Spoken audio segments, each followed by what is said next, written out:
Hi, Hi, good welcome evening. to the podcast.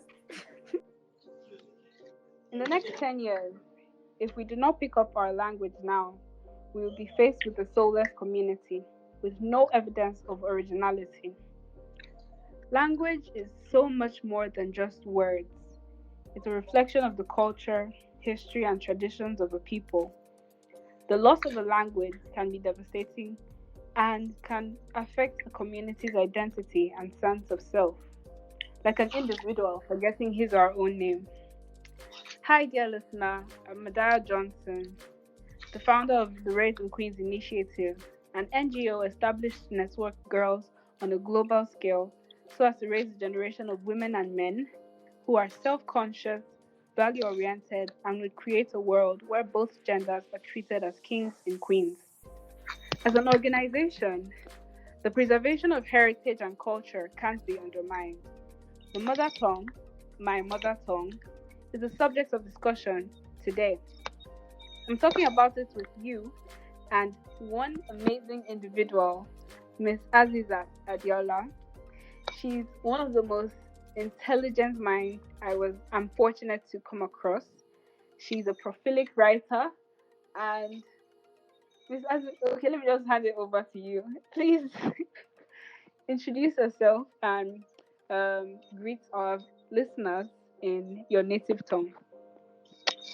Ẹ kú dédé wòyí o, ẹ̀yin olùgbọ́ mi. Orúkọ mi ni Omidan Azeezat Adéọlá. Mo dẹ̀ wá láti ìlú Ògùn. Mo jẹ́ òǹkọ̀wé àti òǹkàwé. Inú mi sì dùn láti wà ní orí ètò yín pẹ̀lú pẹ̀lú um pẹ̀lú olóòtú ètò Maadiah Johnson. So what I just said translates to good day, my fellow listener. I am Azizat Adiola, a reader and a writer Mm-hmm.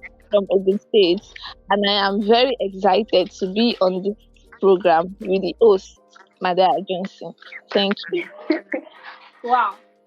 You can actually say a full sentence. Me, I'm struggling with a few things, but Sham, this is why we're even here. This is why we're going to talk about this. So on the International Mother Language Day 2024, the theme for that day, I think it was celebrated on the 21st of February, was multilingual education is a pillar Okay, of intergenerational learning. The okay, UN statement said that multilingual and multicultural societies thrive through the preservation of their languages, which serve as a channel for traditional knowledge and cultural heritage. okay, However, linguistic diversity faces increasing threats as more languages vanish. Currently, there are 573 known extinct languages, and these languages are no more spoken or studied. End of quote. Apparently, 150 of these languages are African, and I have opinions of my own of how they are no longer spoken. But I would like to hear from you first. What do you think? Why are people no more speaking their native tongue? What's really the problem? I don't know. In this case, I think the languages that they are talking about belong to the minor tribes, African tribes. Mm, We should not have just three major ones. We mm, have in Nigeria here, I'm saying. But in yeah, Africa, generally, I think there are these really minor tribes that are, not as popular as the ones with the others. population. So, yeah, I think Mm, that is part of the factor that led to people not speaking the language again. And the world is evolving. We are all stoked about the English language. Of course, everyone wants to speak English. Everyone wants to look English, and also some people might actually, mm, if we are talking about minor tribes, they might actually feel like their language is not worth holding on to since they are like not much. They are of the minority. They don't mm. have any force or anything. You get my point. So I don't Yeah, I know. do. I guess that's why. Probably because of the population not being much, them being minor, and majorly because of English. and I agree with you on that, because the way the world is going, English has become a general language, and most of those minor tribes would feel, ah, we need to educate ourselves, so let's just roll with English and forget our history. Yeah, like if you don't Anyway, have your language, then what is your identity?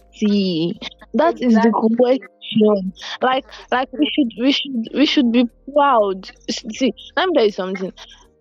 I can assure you that 80% of Nigerians, or probably Mm, Africans, I can't really say about other African countries, they are too ashamed to even wear the clothes that depict their culture. How many mm, Yoruba ladies will wear Iro and Buba in this generation? mm, Exactly. I don't know. Everything is just the English has taken so much from us, including our mm. language, and our identity is gradually fading away. English Ex- is monotonous. Like I don't know what's the beauty of speaking English language. The language is bland, and everything is just alike and everything. So I don't know. mm. It's a bad thing, really. The introduction of Western culture into Yeah. our system, especially in Africa. So I would love to see more of our culture out there, more of the African story out there, be it in writing form, in filming form, any way, anything that promotes us speaking our language. There's really nothing to be ashamed of, and Of course. I love um, the actualization of preserving culture every day, every time. So, as is that, please, any parting words for our listeners, because it's been really engaging in a small minute, in a small uh, duration of time. Please share something with our listeners. But Mm, it is, do people still really read? Like, if you talk about, if we are thinking about writing it down, making documentaries and all, would mm, this generation, our generation, and the mm. future generation, would True. they be interested? That's another whole topic on its own. Yes, Seriously. because would they be interested if we write books? What if there are nobody left to read them? Like, this generation is even struggling with readers. Everybody's on Mm, TikTok and Instagram. mm, Yes, yes. The readers are like they are a very small fraction. So like mm, if we write books, who is going to read them? mm. Who is going to Anyway, read them? yeah, who is going to read them? Because I don't see this future generation, I just see them as readers at all.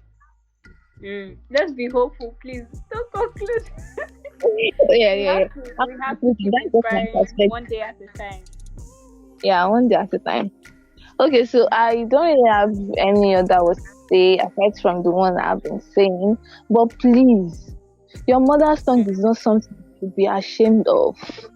It's not. Yes. Speak it with confidence. Like carry it on your head the way you are carrying English Mm, language. English is not all that. mm, See, Ebeni oni ewa. It is very beautiful. Our culture is beautiful. The diversity. mm, It is like rainbow now.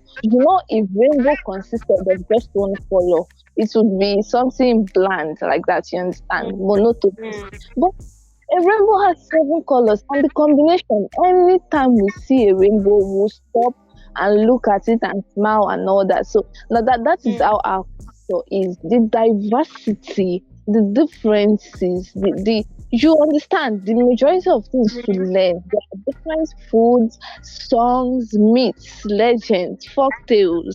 You understand? That makes it a mm, very wholesome thing to behold. So I don't think it is anything to be ashamed of.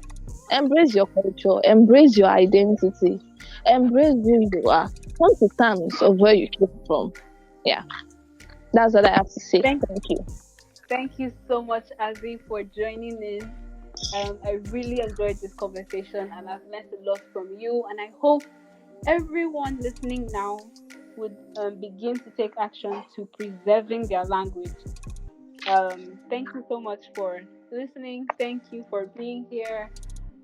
This is me and Azi signing out. So, bye.